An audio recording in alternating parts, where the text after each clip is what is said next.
Medaram Sammakka Saralamma మహాజాతరకు trust board ఏర్పాటు చేశారు. Chairman గా ఇర్ప సుకన్య సునీల్ నియామకమయ్యారు. డైరెక్టర్లుగా 15 మందిని నియమించారు.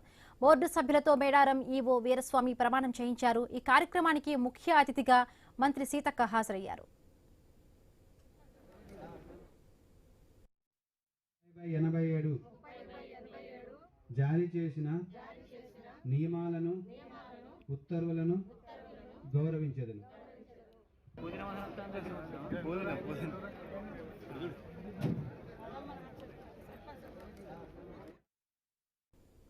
భద్రాద్రి రామయ్య సన్నిధిలో విశ్వరూప సేవ అత్యంత వైభవంగా సాగింది.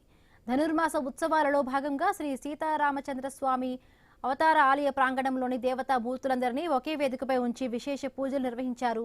ఆలయ ప్రాంగణంలోని బేడా మండపంలో నిర్వహించిన ఈ సర్వదేవతాలంకరణ భక్తులు అధిక సంఖ్యలో హాజరయ్యారు. ధనుర్మాస ఉత్సవాల్లో చివరి రోజు కావడంతో విశ్వరూప సేవ నిర్వహించారు.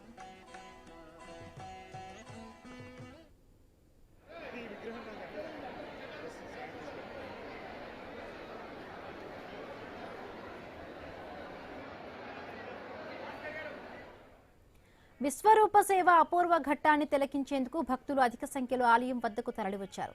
ప్రధాన ఆలయంలోని సీతాలక్ష్మణ సమేత శ్రీరామచంద్ర స్వామితో పాటు ఆలయంలోని అన్ని దేవతా మూర్తులను బేడా మండపం వద్దకు తీసుకువచ్చి అందంగా అలంకరించి వేదికపైకి చేర్చారు.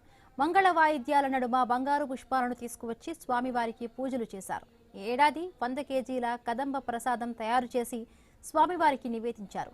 అర్చకులు వేద మంత్రాలు భక్తుల రామనామ స్మరణలతో ఆలయ ప్రాంగణం మార్మోగింది.